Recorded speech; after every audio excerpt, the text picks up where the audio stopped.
ओम श्री गणेशाय नमः। ओम नमो भगवते वासुदेवाय। हरे कृष्णा कृष्ण कृष्णा हरे हरे, हरे राम राम राम हरे हरे। तव्हां सभिनी हरि भक्तन के नमस्ते। प्यारा भक्तों, ही कथा पाण गुरु कृपा से हासिल करे रहा आयूं। श्री गणपति सरस्वती जो दरे ध्यान करियां थो मां भागवत महापुराण जो बयान, जंहिंमें व्यासदेव ऐं श्री सुखदेव जी कयो आहे श्री कृष्ण लीला जो गुणगान। सभई चयो जय भागवतम महापुराण। प्यारा भक्तों, कल कथा में पाण श्रीमद् भागवत महापुराण साहिब जे ॾाएं स्कंद जे पहिरें अध्याय जे ॿिए भाग में ॾिठो हो त स्वामी श्री सुखदेव जी राजा परीक्षित के महाराज कंस जे पैदा थियण जी कथा ॿुधाइनि था, जंहिंमें सुखदेव जी ॿुधाइनि था त हिकु दफ़ो राजा उग्रसेन जी ज़ाल पवन रेखा जंगल में सैर करण वई त धरमुल्क नाले राक्षस उनखे ॾिसी मोहित थी पियो ऐं उन सां भोग करण जी इच्छा सां हुन उग्रसेन जो रूप धारण करे पवन रेखा सां ज़बरदस्ती भोग कयो। जंहिं बाद पवन रेखा हुनखे घणो ई बुरो भलो चयो, लेकिन हुन ॿुधायो त तुंहिंजी संतान हिन पृथ्वीअ जे नवनि ई खंडनि ते राज कंदी ऐं उन खे मारण वास्ते स्वयं पार ब्रह्म परमेश्वर कृष्ण भगवान जो अवतार वठंदो। सभई चयो जय सिया राम। अॼु पाण श्रीमद् भागवत महापुराण साहिब जे ॾाएं स्कंद जे पहिरें अध्याय जो टियों भाग शुरू करे रहिया आहियूं। श्री सुखदेव जी स्वामी ॿुधाइनि था त भगवान जी मर्ज़ीअ ते राज़ी रही पवन रेखा पंहिंजे मन खे धीरज ॾिनो। जॾहिं साहेड़ियूं बि पवन रेखा सां अची गॾियूं, तॾहिं हुननि पवन रेखा जो रंग ऐं सिंगार बिगड़ियल ॾिसी पुछियो, राणी तोखे हेॾी देरि किथे लॻी ऐं तुंहिंजो ही कहिड़ो हाल थियो आहे? इहो ॿुधी राणी चयो, तव्हां मूंखे हिन जंगल में अकेलो छॾे ॾिनो, तॾहिं हिकिड़े बांदर अची मूंखे अहिड़ो सतायो जंहिंजे डप खां अञा ताईं मुंहिंजो अंदरि पियो डिॼे, तंहिं करे मुंहिंजो इहो हाल थियो आहे। ही ॻाल्हि ॿुधी सभई साहेड़ियूं डिॼी वयूं ऐं राणीअ खे रथ ते विहारे राज मंदर में वठी आयूं। 10 महीननि खां पोइ मांग सॼी तेरस विस्पति जे ॾींहुं राणीअ खे पुटु ॼाओ। उन वक़्तु चौधारी ऊंधा अंधकार छाइजी वियो, पृथ्वी ॾकणु लॻी ऐं हज़ारे दरख़्त किरी पिया। ऊंधा ऐं अंधकार, बादलनि जो गरजण ऐं विॼ चमकण करे ॾींहुं गोया राति थी तारा टुटण लॻा ऐं राजा उग्रसेन पुट जे पैदा थियण जी ख़ुशी कई ऐं फ़क़ीरनि ऐं मोहताजनि खे घणो ई दान ॾखिणाऊं ॾिनाई। जॾहिं राजा ज्योतिषियनि खां छोकिरे जी जनम कुंडलीअ जो फल पुछियो, तॾहिं पंडितनि चयो त ए राजा, तूं पंहिंजे पुट जो नालो कंस रख। ही बालक तमामु बलवान थी राक्षसनि खे साण करे राज कंदो। देवता, ब्राह्मण, साधु संत ऐं हरि भक्त हिन जे हथां दुखी थींदा ऐं तुंहिंजो राज सिंघासन खसे पाण राज कंदो ऐं प्रजा खे अहिड़ा ॾुख ॾींदो ॼण त हू पंहिंजो पाण खे नरक में महसूसु कंदा। ऐं जॾहिं हिन जे घणे पापनि करण करे पृथ्वी तमामु दुखी थींदी, तॾहिं पार ब्रह्म परमेश्वर अवतार वठी हिन खे पंहिंजे हथ सां मारींदो।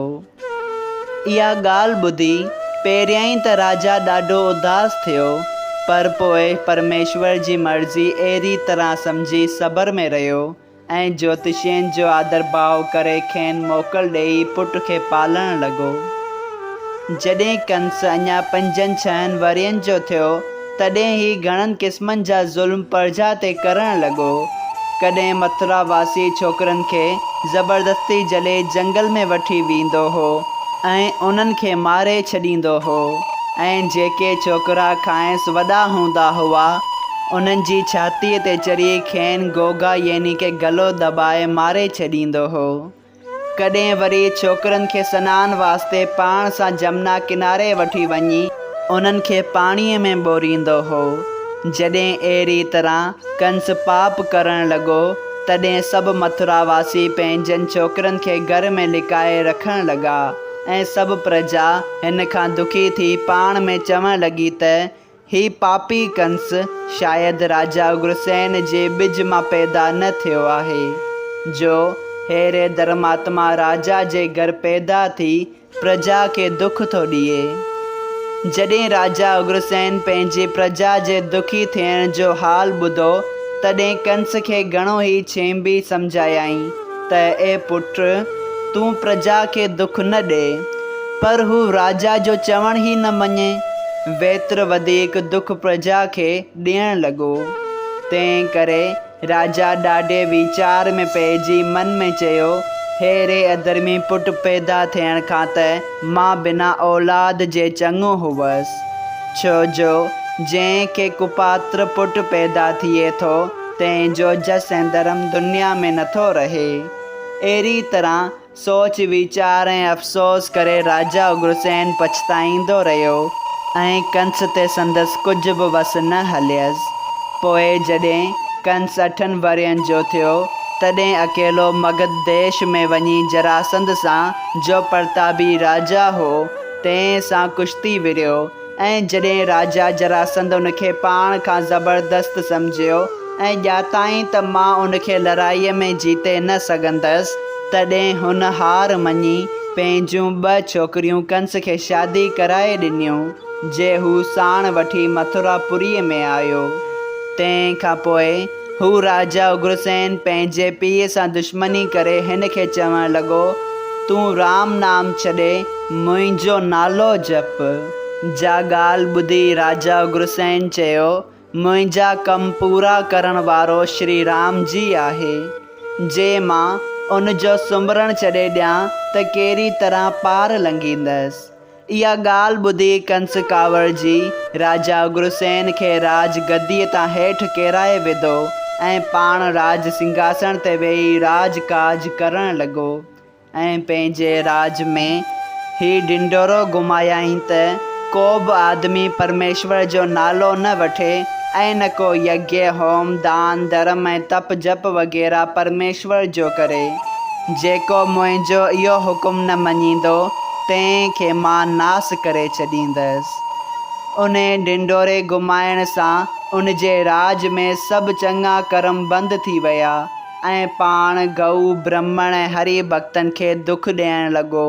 दैतनि जी सलाह सां राजकाज करणु लॻो। सभई चयो जय श्री कृष्णा। प्यारा भक्तऊं, श्रीमद भागवत महापुराण साहिब जे 10 स्कंद जे पहिरें अध्याय जो 3 भाग संपूर्ण थियो। अगरि तव्हां सभिनी हरि भक्तनि खे हिन कथा मां लाभ हासिल थियो हुजे त कृपया हिन कथा खे ॿियनि हरि भक्तनि सां शेयर कजो त उन्हनि जो बि भलो थिए ऐं तव्हांजो बि भलो थिए। सभई चयो जय सिया राम। राधे राधे।